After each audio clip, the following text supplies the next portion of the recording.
Homestead Corner, and tonight I am making up a Blackberry Balsamic Glaze.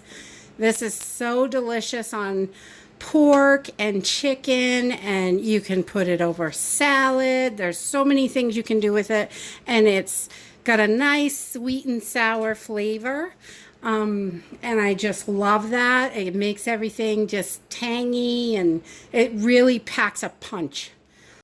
So I was out picking some blackberries today, and they are just so beautiful and yummy. They're nice and juicy.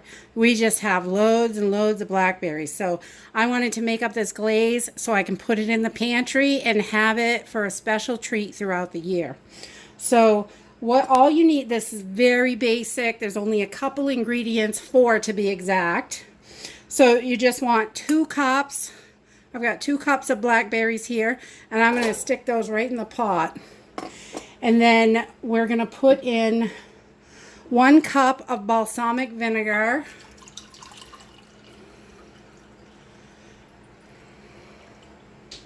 One cup of balsamic vinegar. We're going to put that right in the pot with it.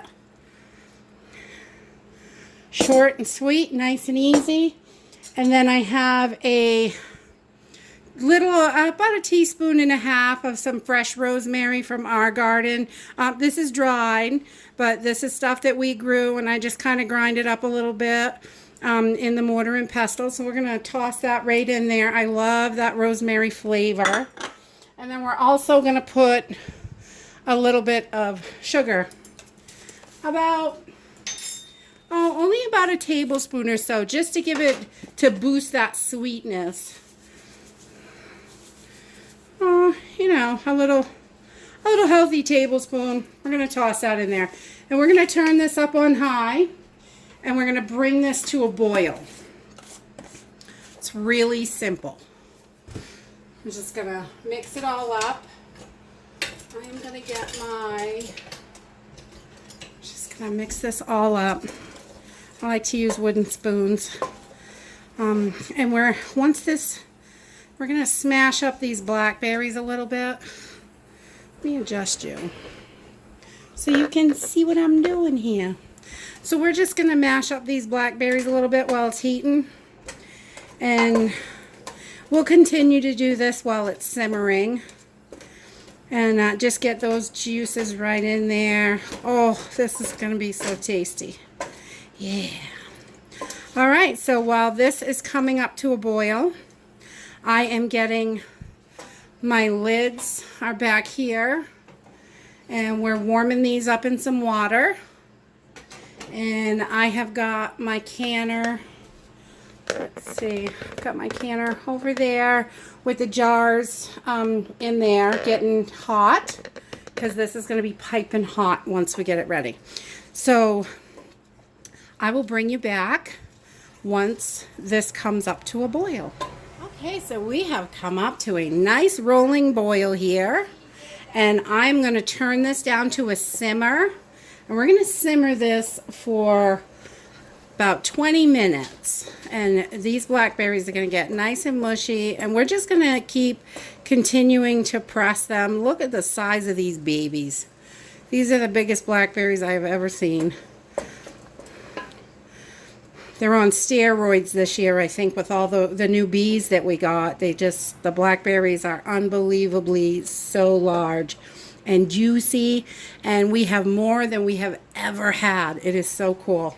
And I really think I don't know if it's the dry, hot weather or if it's the bumblebees, but I'm really happy about it. Okay, so we're going to let this simmer, and we're going to continue to smash it down, smash those berries down.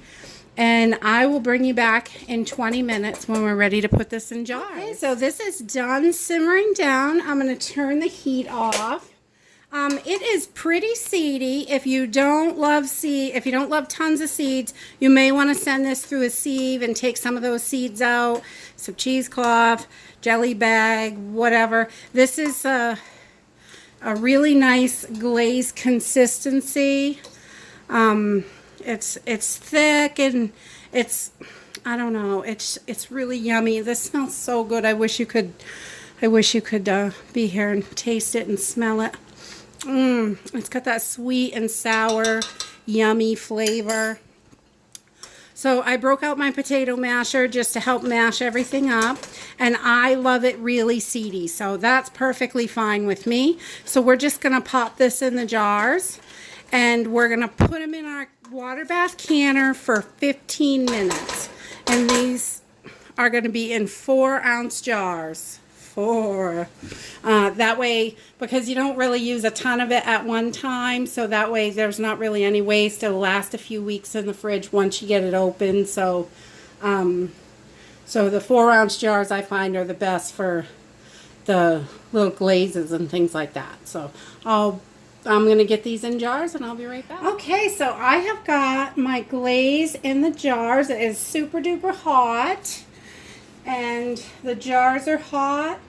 And I'm just going to take a paper towel with a little bit of hot water, and I'm going to wipe my rims and make sure that I didn't get anything on there. Sometimes when you move the funnel, it will splash or, you know, get some drips like that one. We got some drips. But you just want to make sure those are nice and clean. And then we're going to pop our lids right on.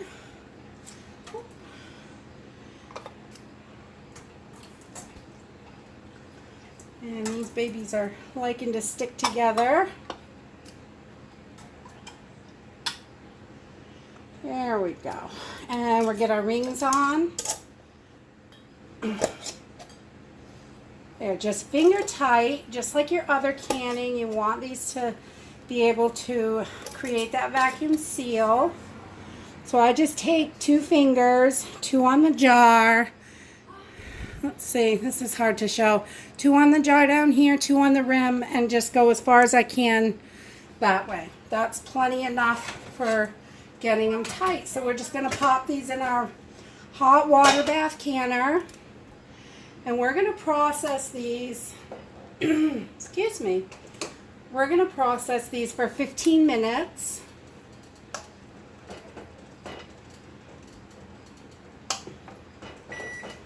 And then it will be all done. We'll bring you back when we pull them out of the canner. This is so good. I am totally licking the spoon. Or the spatula. Yummy. Oh my God. The sweet and sour flavor. So good. I love blackberries. They're my favorite. Ooh, so our Blackberry Balsamic Glaze has been processing for 15 minutes. Ooh, look at that color. Yummy. Oh my goodness. This is one of my favorite treats.